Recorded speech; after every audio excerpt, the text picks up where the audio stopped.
Bonjour, dans ce tutoriel, je vais vous montrer comment animer un objet dans PowerPoint.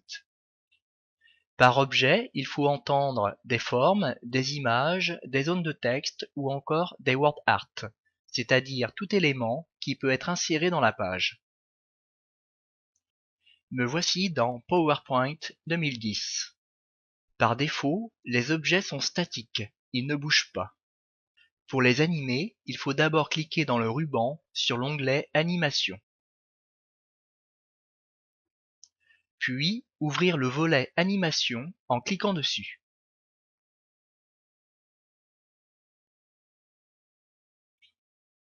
Le volet Animation apparaît alors à droite de l'écran.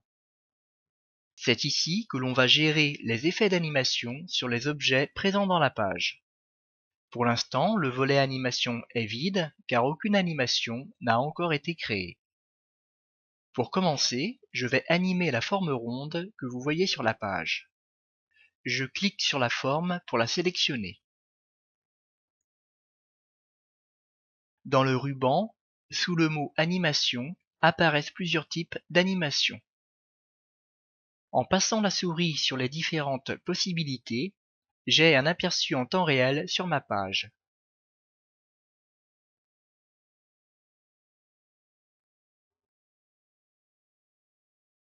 Il suffit de cliquer sur une animation pour la sélectionner.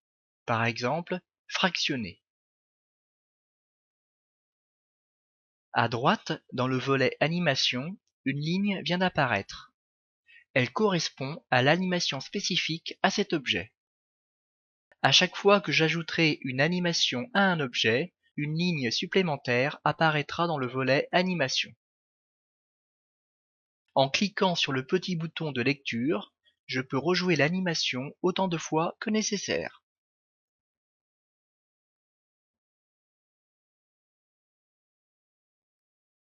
La durée d'une animation est variable, on peut la modifier. Dans le volet Animation, je clique sur la petite flèche noire au bout de la ligne. Je clique ensuite sur Minutage. Une boîte de dialogue s'est ouverte au centre de l'écran. En face du mot Durée, je clique sur la petite flèche noire. Actuellement, la durée est fixée sur Très rapide. À la place, je choisis Lent et je valide. Résultat comparatif. À gauche, vous avez l'animation de base et à droite, la nouvelle animation, beaucoup plus lente.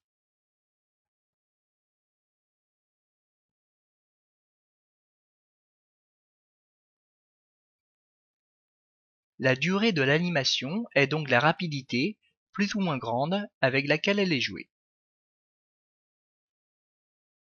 Il existe 4 grandes catégories d'animation. Pour y accéder, je peux cliquer ici.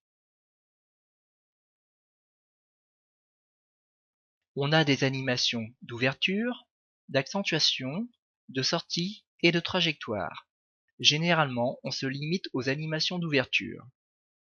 Je vais toutefois vous montrer un exemple d'animation de trajectoire. Voici un ballon. Je veux lui faire contourner l'obstacle, c'est-à-dire le chien, pour atteindre le but. Je sélectionne mon ballon. Dans Trajectoire, je sélectionne Chemin personnalisé. Je maintiens le bouton gauche de la souris enfoncé et je dessine ma trajectoire.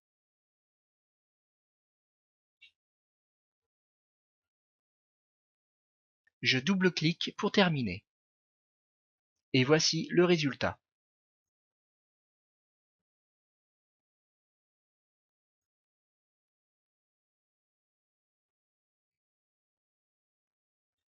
Je vais maintenant vous parler du moment où se déclenche l'animation.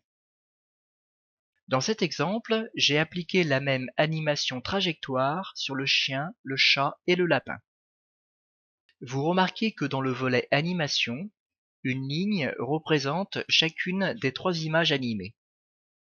Pour savoir à quelle animation correspond telle ou telle image, il suffit de cliquer sur une image.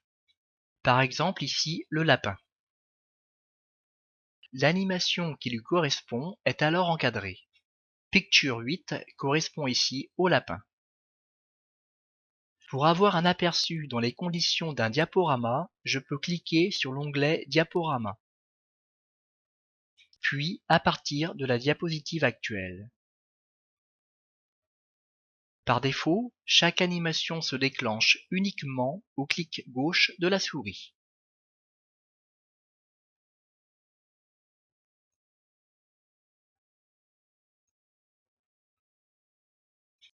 Mais on peut aussi faire en sorte que l'animation se déclenche automatiquement à partir d'un certain délai. Je sélectionne la deuxième image, le chat. Dans le volet Animation, je clique sur Minutage. Je choisis non plus au clic, mais après la précédente. En face de Délai, j'entre le nombre 10.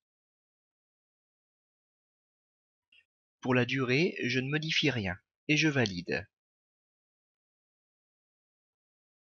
Je sélectionne ensuite le lapin.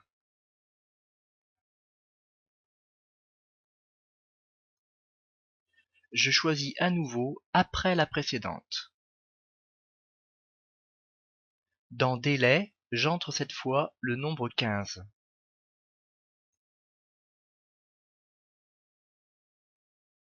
Repassons en mode diaporama pour voir le résultat. Pour déclencher l'animation du chien, je dois toujours cliquer sur la souris car je n'ai rien modifié. Par contre, l'animation du chat se déclenche automatiquement 10 secondes après la précédente, c'est-à-dire après le chien.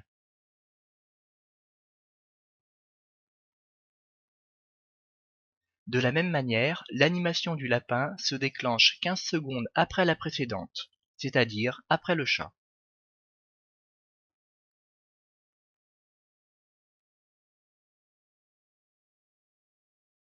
À noter que le choix de départ d'une animation, au clic ou automatiquement, dépend du type de présentation que vous souhaitez réaliser. Le déclenchement automatique est pratique puisque vous n'avez pas à intervenir. En contrepartie, cela implique que les différentes animations soient parfaitement synchronisées. Voilà, ce tutoriel est terminé. Je vous remercie de votre attention et à bientôt.